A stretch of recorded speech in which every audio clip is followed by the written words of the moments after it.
Okay, so digging into this stack of stuff you shared, we've got flyers, some notes, images.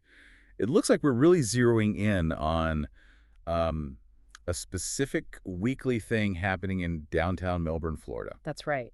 Yeah, this collection, it gives us a pretty detailed look at El Mojito Bar and Lounge, specifically their Wednesday nights. Right. And our goal here for this deep dive is basically to pull out the key info from all these sources.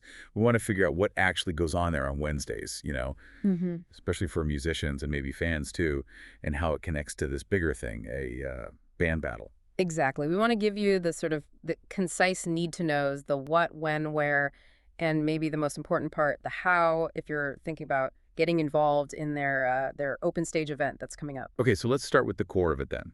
Based on these sources, it looks like every Wednesday night, El Mojito puts on what they call a night open jam, or sometimes open stage. Hmm. And the type of music, the genre, seems pretty clear across the board. They keep using this term RCBGB. RCDGB. Yeah. That stands for rock, country, bluegrass, and blues. Although I did notice, just looking through the sources, one flyer just said CBGB. Yeah. Drop the rock. Yeah, a slight difference there, but the main vibe, country, bluegrass, blues, is definitely consistent. Maybe rock is sometimes included, sometimes not, or just assumed. Could be. So RCBGB or CBGB jams every Wednesday night. Location is El Mojito Bar and Lounge, downtown Melbourne. That's clear. Yep, right there in Melbourne, Florida. Now, the times. Looking at the different flyers and notes, there's a little bit of variation. Saw 7 to 10 p.m. on one. Another said 7 p.m. to close. And then a third one mentioned 8 p.m. to close. Right, so it definitely seems to kick off around 7 or 8 in the evening. Yeah, early evening start. And it runs for a few hours at least, maybe quite late, depending on the crowd, I guess. Exactly. The end time might be a bit flexible, but for musicians, the deal seems pretty straightforward. The sources say you can play your instrument and sing on stage. And it looks like you can do that solo or, bring your whole band. I even saw one bit that looked like maybe a sign-up sheet prompt. It said something like, sign up below if you want to play tonight. Oh, interesting. Yeah, that suggests there's some organization to it, right? It's not just a total free-for-all. Musicians probably get scheduled slots. Makes sense. Oh. So you sign up, maybe wait your turn, whether you're alone or with your group. Seems like it. Okay, but here's where it gets really interesting based on these documents. These Wednesday jams. They're not just jams. Right. This is the key connection. They're explicitly called out as being slot tryouts, Mhm. auditions, basically, for this upcoming band battle or what they're calling Open Stage 2026. Exactly. That dual purpose is crucial. It's perform, yes, but it's also audition. And there's a specific window for these tryouts mentioned. Yeah, it says every Wednesday night until December 31st, 2025. So that's quite a long runway, depending on when you're hearing this. Plenty of Wednesdays to make an impression. And the sources even say pretty directly, the more often you show up and play at these jams, the better your chance of actually getting one of these slots for the battle. Which is, quite insightful. It suggests they're not just looking for a single polished performance. Right, not just a one-off audition. Yeah, maybe they want to see, reliability, commitment, how you handle the stage week after week in their venue. That makes a lot of sense, actually, building some familiarity.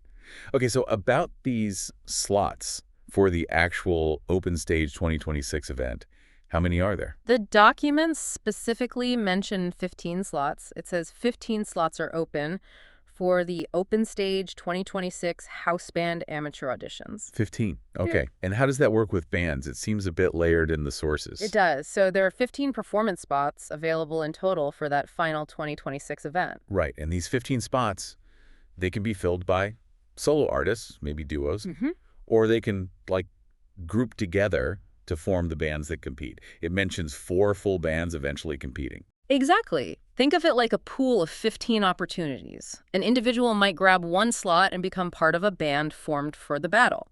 Or, potentially, a pre-existing band could come in and aim to fill, say, 4 or 5 of those slots together as one of the competing acts. Ah, okay. So you're auditioning for one of the 15 individual performance opportunities, which then get organized into the final competing bands. Up to 4 bands total. That seems to be the structure based on the different flyers and notes. And who gets to decide who gets those 15 spots and how the bands are formed? The sources are really consistent on this. They point to the host, someone named Tony, says he has the final say, for the slots and for the band assignments in the battle. Tony's the decision maker. Got it.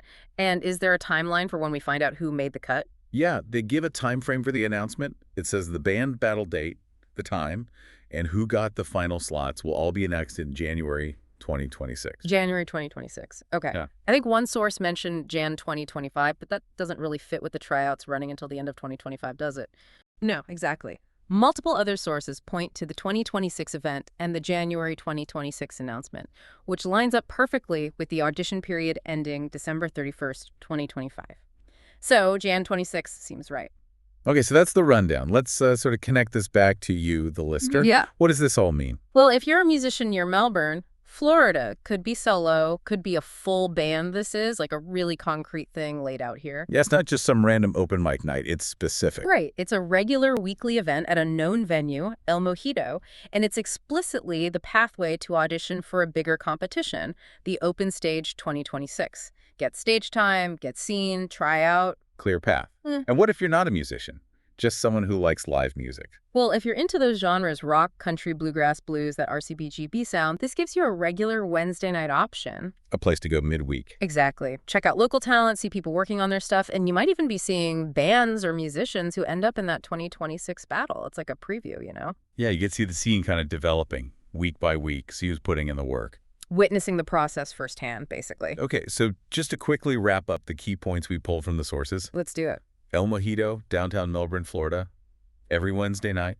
RCBGB Open Jam. Yep. And crucially, these jams double as tryouts for the Open Stage 2026 band battle. Auditions run every Wednesday until December 31st, 2025. 15 performance slots are up for grabs for that 2026 event. Which will eventually form up to 4 competing bands.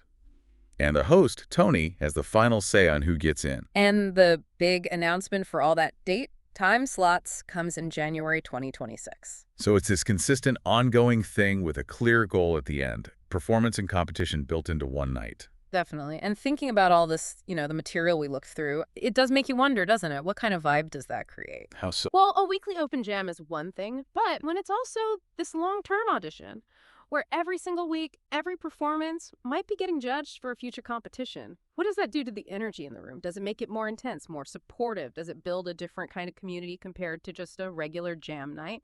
I mean, that seems pretty unique.